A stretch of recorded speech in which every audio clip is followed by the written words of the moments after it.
Hey y'all, I'm James Wright and welcome to my shop. This tool kicked off a huge change in tools all over the world.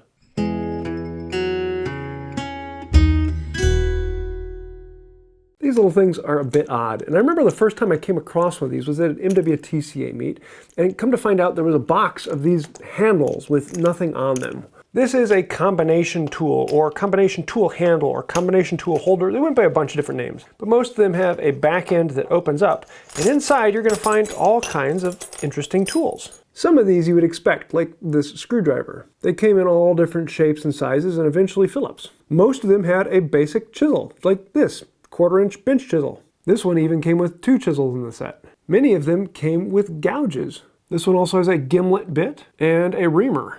The bits would all be stored in the handle, and then you could take them out individually, slide them into the chuck, and now you have a very solid connection to a bit that you can store in the handle. They came in all different shapes and styles, and this one has all these little tiny pieces in here. Even with this one, there's a tiny saw and a gouge, as well as the reamer and drill bits and awl and screwdriver.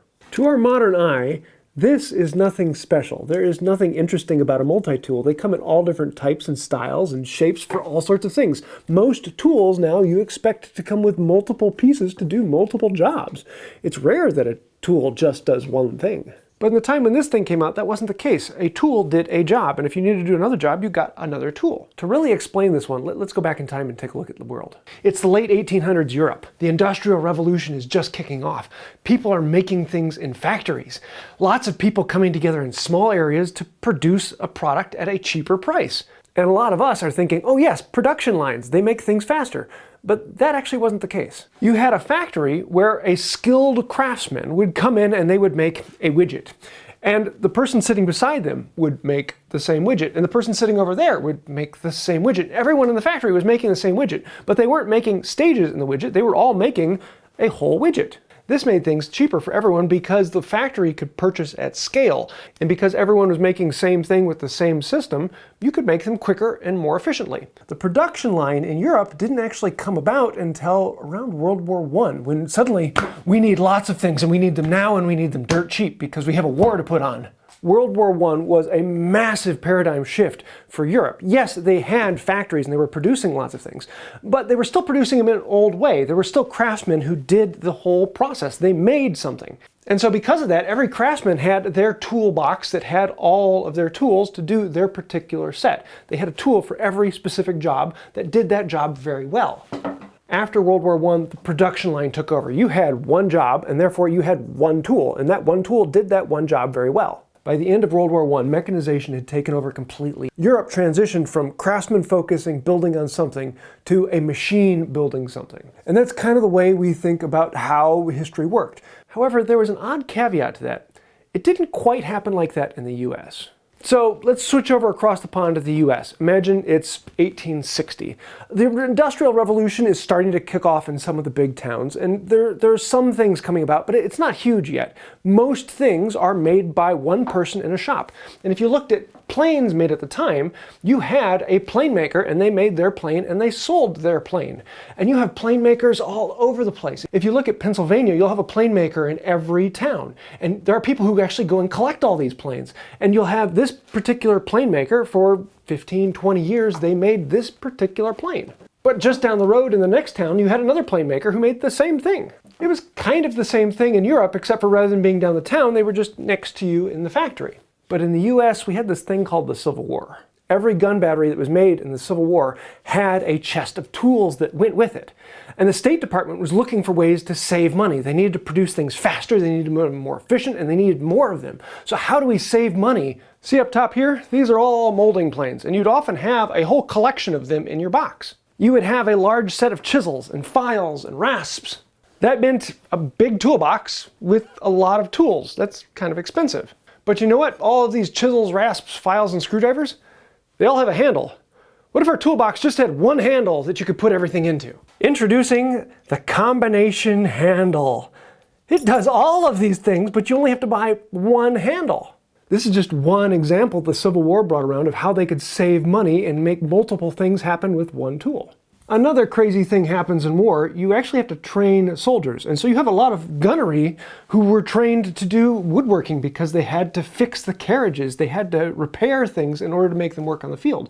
Yes, you would have a carpenter in your company, but you would also have people who were trained to make repairs in the field. And that's why most of the gun batteries came with a tool chest. After the war, you had people who had learned many other skills along the way, and they had come across many multiple tools. So when they're working on things at home and they want to fix something, well, I used to use that weird tool. Why can't I get one of those anymore? This brought about a weird class of people.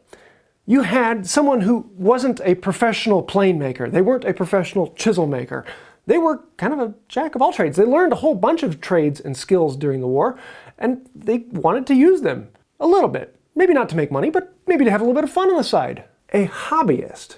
A hobbyist woodworker is nothing new. They have been around for a long time, but usually just the people that have money and the time to learn a new skill or to hire someone to come and teach them. But in the Civil War, a lot of people were taught those skills for free, and now they wanted to play with them. But they didn't have the money to go out and buy all of the tools to do the job, but they could go buy a single multi-tool that could do a lot of them. Stanley and other tool makers took note. They came out with the 45, the 50, the 55, the odd job. Saw makers often made their saws with scratch-alls in the handle or a square on the handle. All across the industry, you start seeing multi-tools coming out where one job can do multiple jobs. Rather than having to buy all of them, you can just buy one. A lot of these were marketed to the professional woodworker, but usually the person who had one toolbox and they needed to lug everything around. I could carry one 55 rather than carrying 55 molding planes. But you also see a large adoption from the hobbyist woodworker wanting to buy a multiple tool because it's a little bit cheaper than buying all the tools. So from around 1880 until the Great War, you saw a lot of these odd things happening in the US. There was a lot of innovation and new ideas and let's try something new and experiment and play with things that you just didn't see in the rest of the world. In most of Europe, you still had the exact same tools you have been using for 200 years. Yeah, they may be used in a factory setting, but you still had the same tradesperson taught to do this particular thing. That particular tradesman probably could learn to do another skill, but they were paid to do that skill, so why learn anything else? Whereas in the US, you tend to have people who learn multiple skills because I can learn multiple skills. Why not try something different? You have a lot of people jumping around between businesses trying to make things happen. But then World War I happened. It kickstarted everything. Everything went into the industrial world. Everything went into production lines. And everything went electric and power. No more hand tools. Hand tools became something that were phased out, and by the end of the Second World War, you have a hard time finding any quality ones anymore. But for that little while in the US, there was a time when hand tools were still the norm. Hand tools were how everything was made. There was a lot of innovation going on, new things coming out. Stanley and Diston and Miller's Falls and all of the other companies coming out trying new things and making other fangled items. And that's why it's so easy to find these tools in large parts of the United States and harder to find them in Europe and in other countries because they made the switch from old wooden tools immediately on electric tools and kind of switched everything else. And if there was anything that was made, it was scrapped for the war effort. And that's one of the reasons why the Midwest and Appalachia and Pennsylvania, those areas are the hot spots to find tools because farmers were still using these until the middle of the last century because that was the tool they needed to do the job. There wasn't a reason to go buy a power tool when I have a perfectly good hand tool to do it. And to this day, you'll still see people retiring, and in their basement, they have a whole set of tools from the 1930s. That's just not something you see on the West Coast or right along the East Coast or down south or much less in the rest of the world. So it's kind of an interesting spot to be. And all of that kicked off by the lowly combination handle, which is why I kind of like these. They're odd. There's an interesting history to them. And you don't generally see these anymore. The multi-tools are the norm throughout almost all the industry. If one tool doesn't do multiple jobs, it's kind of hard to sell. So the next time you see a handle full of bits, you might want to stop and take a closer look at it because it's this and the pressures that it took to create it that really changed the world. And without the Civil War, we probably would have a lot of tools that just wouldn't exist today. So I hope you like this odd talk down history. I was going to do a video on just what is this because it's an interesting little tool, but it really is an exemplary of a whole dynamic that happened in the world.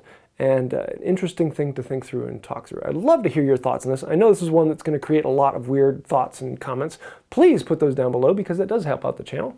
Anytime you comment down below, it helps us get to more people and feeds that all-powerful algorithm. Or you could join one of the crazy people who just put comment down below.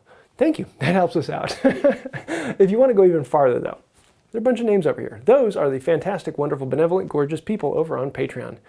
Because without you guys, we wouldn't be here. We are completely sponsored by you guys. I don't get to advertise the Preston tool handle. You should go buy one. So because of that, you guys are my sponsors. Thank you. If you want to help us out with that, you know what to do. All the buttons down below. Become my sponsor and keep the lights on.